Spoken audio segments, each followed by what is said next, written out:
नमस्कार मित्रों, आप सभी का एक बार फिर हिंदी पौराणिक कथाएं में स्वागत है। दोस्तों, भगवान श्री हरि विष्णु जी और माता लक्ष्मी जी की कृपा पाने के लिए एकादशी का व्रत सबसे बड़ा व्रत माना जाता है।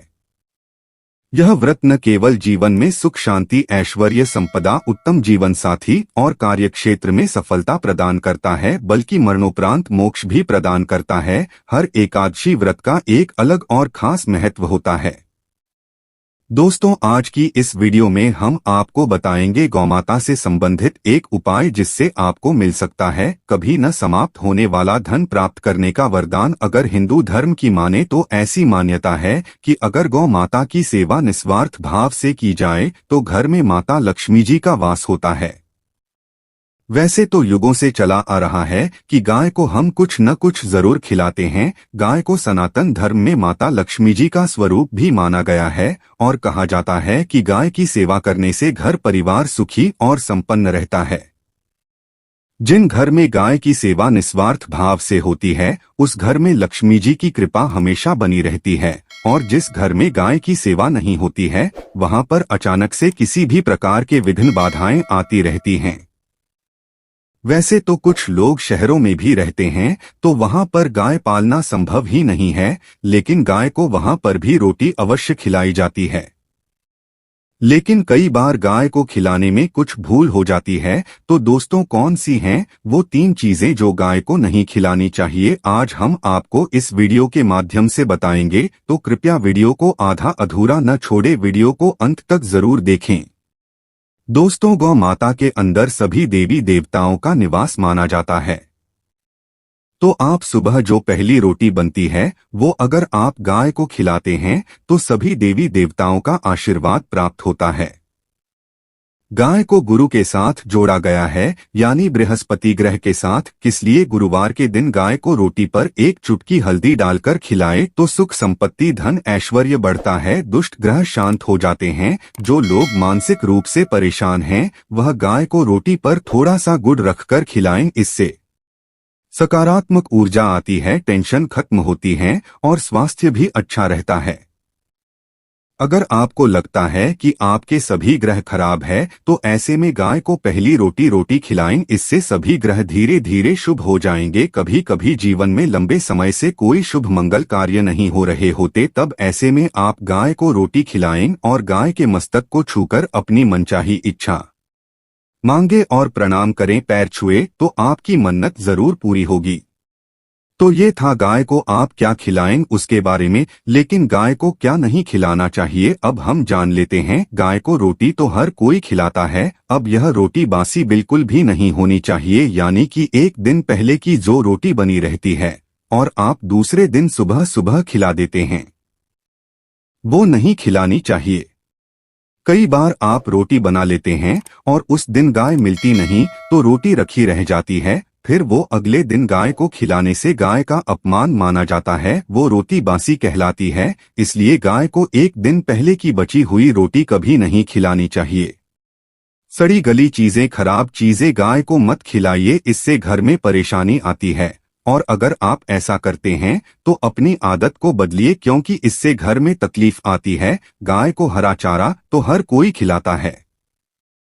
आप हरा चारा खिलाते समय एक बात का विशेष ध्यान रखें, गाय को सबसे ज्यादा पीपल का पत्ता लोग खिलाते हैं, पर पीपल का पत्ता आप खुद से तोड़कर मत खिलाइए। दूसरी बात, आप घर में सब्जी लाते हैं, उसे काटते हैं और उसमें से अच्छी चीजें कर रखें, बचा खुचा आप गाय को न खिलाएं। आप जो देंगे वह गाय खा लेगी, लेकिन थोड़ी सी कुछ अच्छी चीजें मिलाकर गाय को खिला दीजिएगा। गाय को कभी भी दूध नहीं पिलाना चाहिए। आप दही चावल खिला सकते हैं, लेकिन दूध ताजा हो या बचा हुआ भूलकर भी गाय को मत खिलाइए। तो यह 3 चीजें गाय को कभी नहीं खिलानी है। एक तो बची कुची रोटी नहीं खिलानी है, कोई भी अनाज बच जाए उसे दूसरे दिन गाय को नहीं खिलाना है। जैसे चावल बच जाता है, रोटी बच जाती है। और आप अगर चारा खिलाते हैं उन्हें तो सड़ा गला मत खिलाइए, और अगर खिलाते हैं कोई तो उसके साथ कुछ अच्छी चीजें मिला लें, और गाय को दूध भी नहीं पिलाना है। ये चीजें बिल्कुल भी नहीं खिलाएं, नहीं तो घर में गरीबी आती है। माता लक्ष्मी आपके घर में वास करना छोड़ देती है। 84 लाख योनियों के सफर करके आत्मा अंतिम रूप में गाय का रूप धरती है। गाय लाखों योनियों का वो पड़ाव है जहां आत्मा विश्राम करके आगे की यात्रा शुरू करती है। दोस्तों, गाय का कोई अपशगुन नहीं होता है। जिसे भूभाग पर मकान बनाना हो वहां पर अगर आप 15 दिन के लिए गाय और बछड़ा बांध देते हैं तो वह जगह पवित्र हो जाती है। अगर आप कहीं जा रहे हैं और गौ माता आपका मार्ग रोक दें तो यह बहुत ही शुभ माना जाता है। गाय और बछड़े का दर्शन एक साथ आपको हो जाएं तो आपकी सफलता का प्रतीक माना जाता है। अगर आपके घर के आसपास गौमाता घूमती रहती है तो इसका मतलब है कि आपके घर से काफी सारे संकट अपने आप ही दूर होने वाले हैं और सुख समृद्धि के दरवाजे खुलने वाले हैं। गांव के समीप आप अगर जाते हैं तो संक्रामक रोग, सर्दी, खांसी, जुकाम आदि का अपने आप ही बिना दवाइयों के भी नाश हो जाता है। अगर आपको गाय अचानक से पूंछ मार देती है तो यह बहुत ही शुभ संकेत माना गया है और काली चितकबरी गाय का ऐसा करना तो और भी ज्यादा शुभ माना गया है। पंचगव्य जो होते हैं वो कई रोगों में लाभदायक है। पंचगव्य क्या क्या हुए? गाय का दूध, दही, घी, मूत्र और गोबर और इन सभी को शरीर की रोग निरोधक क्षमता को बढ़ाकर रोगों को दूर करने वाला माना गया है। ऐसा कोई रोग नहीं है जिसका इलाज पंचगव्य से नहीं किया जा सकता। दोस्तों, आज के समय में लोग गौमाता की पूजा करने के बजाय, उनकी सेवा करने के बजाय उनको काटकर मारकर खाना ज्यादा पसंद करते हैं। बुरा लगेगा शायद, पर यह सच है।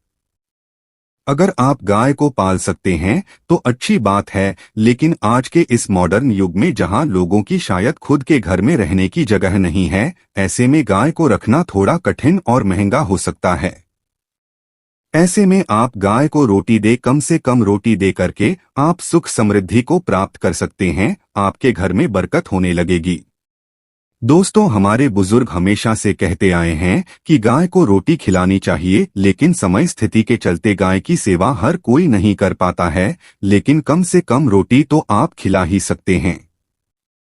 अगर रोटी भी नहीं खिला सकते, जैसे काफी सारे जो हमारे भाई बहन अमेरिका, लंदन वगैरह में हैं, उनको गाय नहीं मिलती हैं और वो पूछते हैं कि हम कैसे गौ सेवा करें।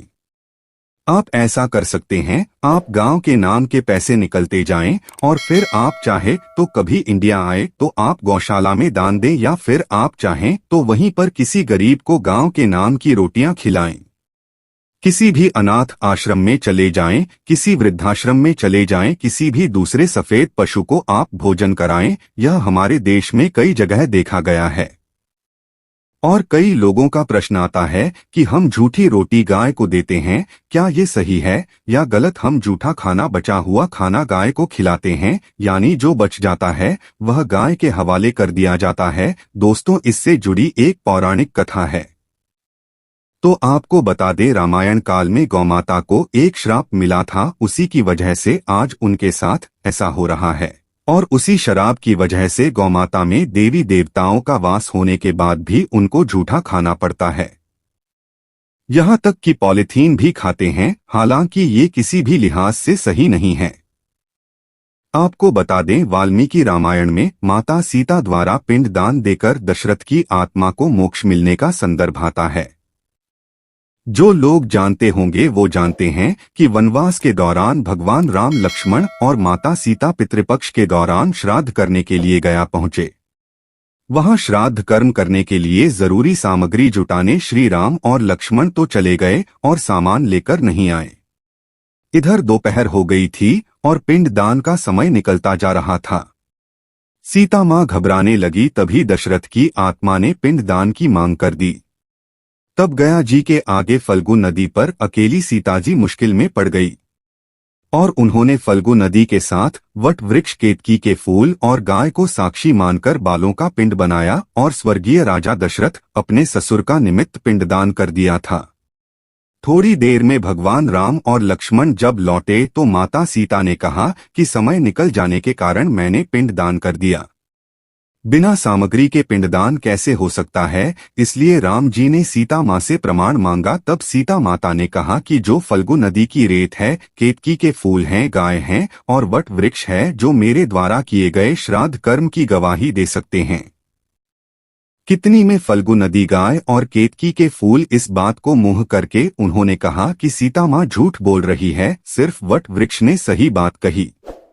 तब सीता जी ने राजा दशरथ का ध्यान करते हुए उनसे ही गवाही देने की प्रार्थना की।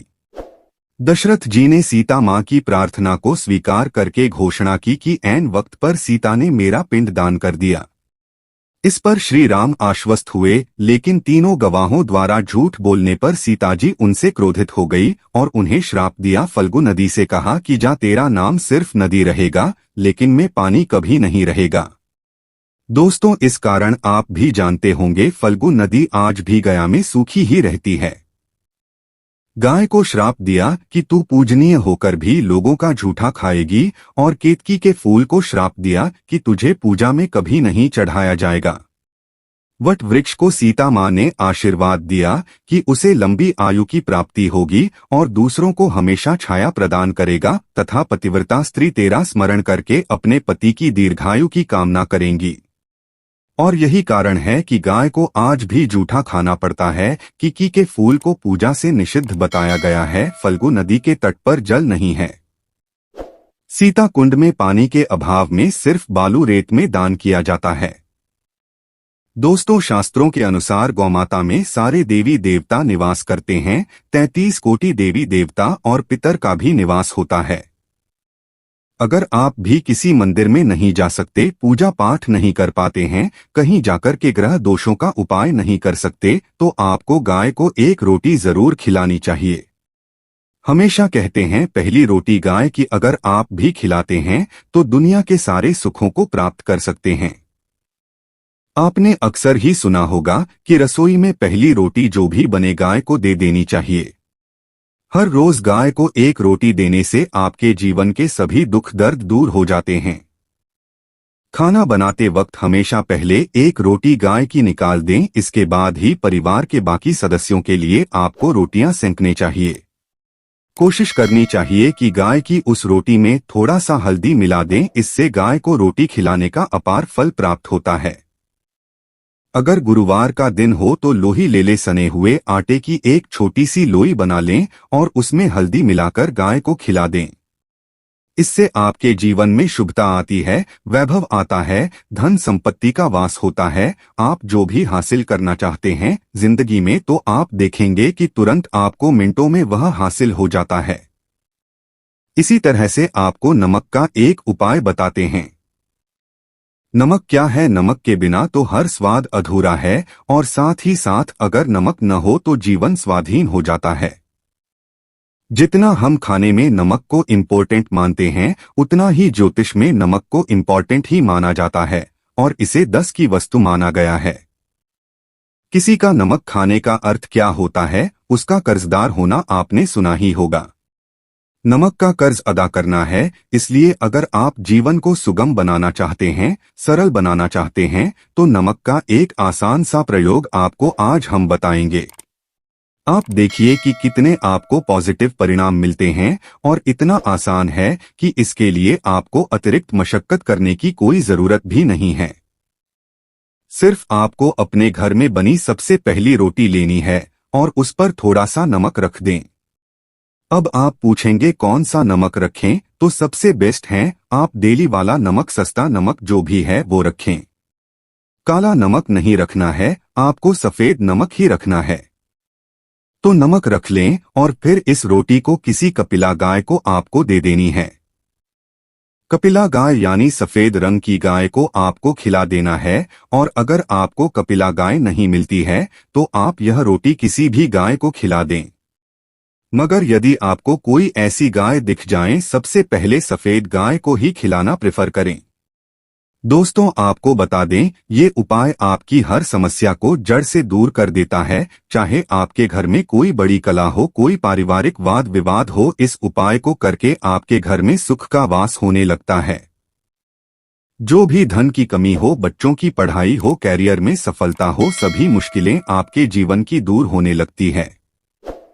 लेकिन गाय को रोटी देते वक्त मन में ऐसी कोई भावना लगाकर रखें कि हम रोटी खिलाते हैं या फिर हम बहुत बड़े दानी हैं। अन्यथा इस स्थिति में पुण्य फल की प्राप्ति होना संशय वाली स्थिति देता है।